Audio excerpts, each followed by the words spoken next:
Fíjese que la revista Este País ha publicado un texto que se llama La política del gasto público, el debate que no ha sido dado. Sus autores son Víctor Gómez Ayala, a quien saludo. Víctor, buenas noches.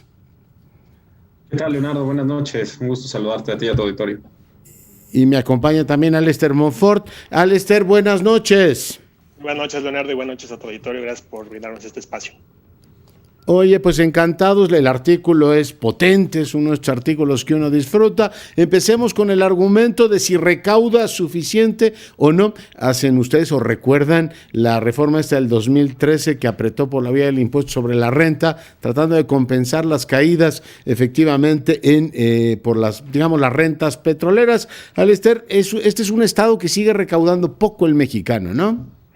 Así es, el argumento, uno de los argumentos del artículo es que México recauda poco y gasta poco y mal. Nosotros enmarcamos la discusión de los recortes al gasto público dentro de una discusión del gasto y de la recaudación en los últimos 20 años. Y hacemos algunas comparaciones internacionales. Por ejemplo, los países de la OCDE promediaron sus ingresos fiscales alrededor de 38.2%.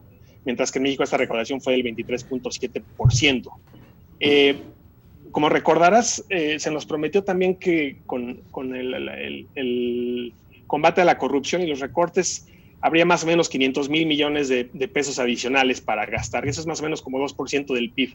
Nosotros discutimos que aún con esos montos adicionales y que se canalizaran a... ¿Eso sí fue cierto con eso? O sea, ¿sí ahorramos eso?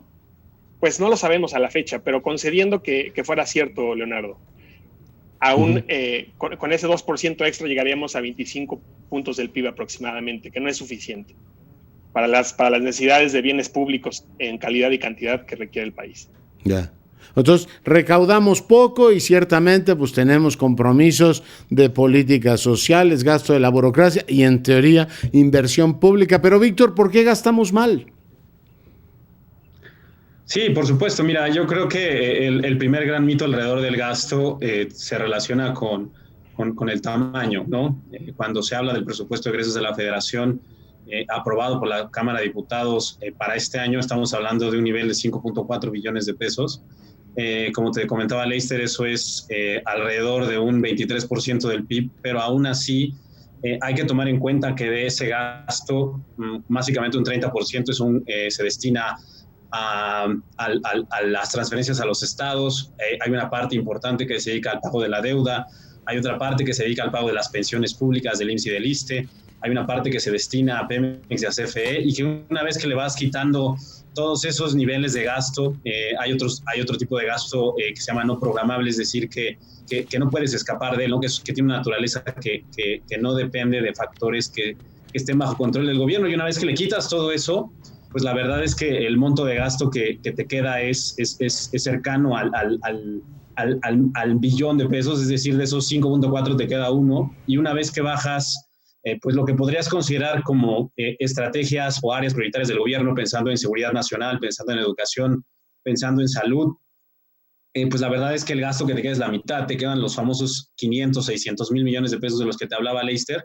Y entonces ahí es donde está la discusión, ¿no? Si tenemos la capacidad, desde el punto de vista de finanzas públicas, de pues hacer una renovación del gasto que te permita incrementar la contribución que tiene al crecimiento. Y la verdad es que ese espacio pues está reducido.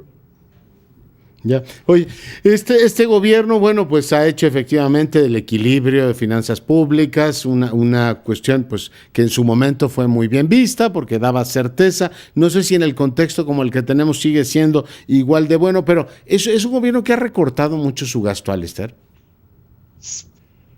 Pues mira, también el objetivo del artículo era plantear y describir quiénes son las instituciones que han perdido, porque ciertamente a muchas instituciones les han recortado, pero también poder analizar a quienes les han dado más recursos fiscales. Entonces, al turismo, por ejemplo, le dieron un tijeretazo de miedo, ¿no? Es correcto. En 2019 a Fonatur me parece que le dieron como un 60 o 70%. Entonces, bueno, nuestro planteamiento es en esencia que la política de gasto... Exacto, que la política de gasto en México arrastra deficiencias estructurales asociadas a su asignación, a su eficiencia. También discutimos la rendición de cuentas y sobre todo que no ha habido un debate. Pensamos que ha sido más robusta la parte del ingreso que la parte del gasto. No nos hemos puesto a debatir a dónde es deseable gastar y entonces a dónde es deseable recortar. Y a estas deficiencias estructurales, la política de recortes y reasignación de gasto que ha implementado este gobierno le agrega presiones y retos de corto plazo que en este contexto de la pandemia hacen más difícil la recuperación de la economía mexicana. Entonces, bueno, el artículo es un llamado a exigir un diseño institucional más robusto y eficaz para atender estas deficiencias de manera integral y no tener un conjunto de ocurrencias que vulneren aún más las susceptibilidades de las finanzas públicas mexicanas de las que estamos hablando. Dice, en el top 5 de las instituciones que recibieron más de lo presupuestado está el Patronato de Obras e Instalaciones del Instituto Politécnico Nacional, el Instituto Nacional de Desarrollo Social, la Comisión Mexicana de Ayuda a Refugiados, por la presión efectivamente que tenía en la frontera, y el CONAPRED, ¿no? Entiendo, el Secretario Ejecutivo del Sistema Nacional de Seguridad Pública, Canal 22 y algunos más. Pero ¿hay políticas de recorte o hay simplemente enunciados generales de recorte en un 75% y ahorremos donde podamos, Víctor? Sí, como te decía Leister, esta es una historia donde hay ganadores y perdedores, ¿no? ¿Qué significa esto?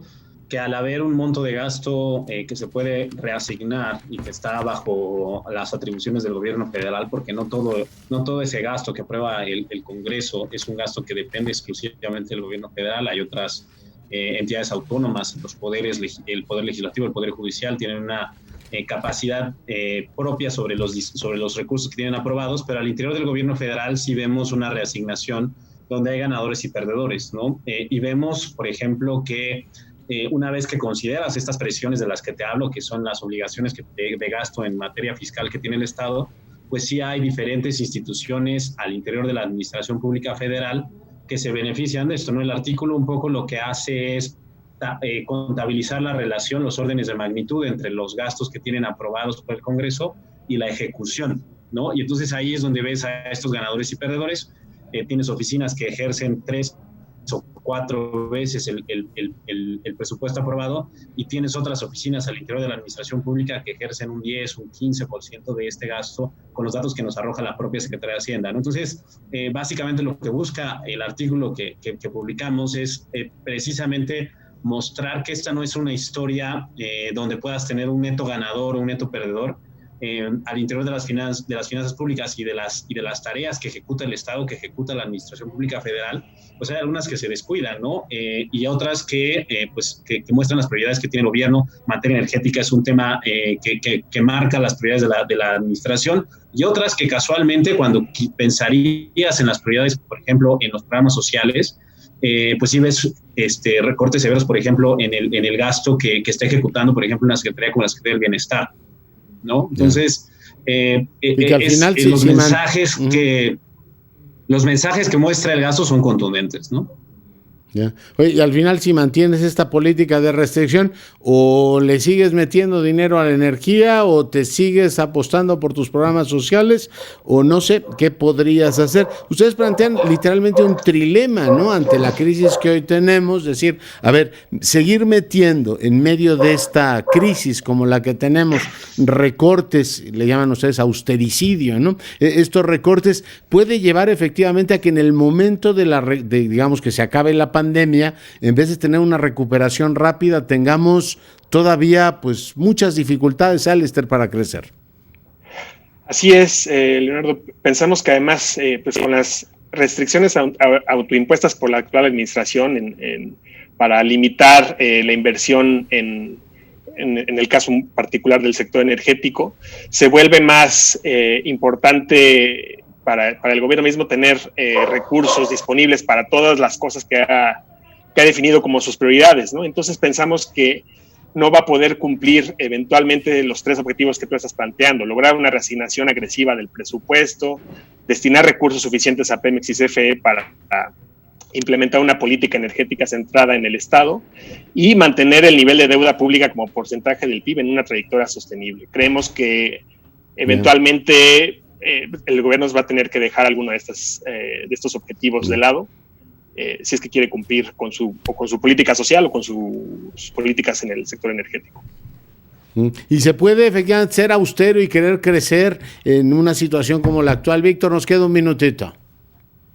Mira, yo creo que ahí te diría que hay que tomar en cuenta dos cosas. Uno, la evidencia empírica, es decir, los análisis de estudios te dicen que la política fiscal tiene un efecto diferenciado en función de cómo va la economía, ¿no? Y que tiende a ser más efectiva cuando la economía justo atraviesa por una contracción y empieza su recuperación, ¿no? Ahí es donde la política fiscal, donde la posición del gasto puede tener un impacto, y es justo la oportunidad que desde el punto de vista de las decisiones de austeridad se están perdiendo. Una de las reflexiones que hacemos nosotros es que otra parte de la evidencia empírica más reciente muestra que cuando se busca sustituir esa austeridad que se financia con recortes al gasto con mayores impuestos al ingreso, como podría ser una de las propuestas de reforma fiscal que esperamos el próximo año, el efecto sobre el crecimiento es más profundo y más largo. Entonces, es una llamada, si como te caías en la decíamos desde el inicio, tentación de volver a poner una reforma como la del 2013, que a lo mejor te retardaría más el crecimiento. Correcto, esa es la lección que sabemos si se mantiene esta idea de austeridad y de sostenibilidad, que es muy importante. Yo creo que ese es el eje de finanzas públicas, pero en el contexto tiene sus costos asociados, ¿no? Muy bien, pues los felicito, de verdad, un artículo muy interesante, está en las redes de la revista digital Este País. Un abrazo a ambos, Alistair, Víctor, cuídense. Muchísimas gracias, buenas noches. Buenas noches. Gracias. Bueno, ahí están los dilemas, tema pues por supuesto técnico, pero explicado de manera brillante por estos dos especialistas.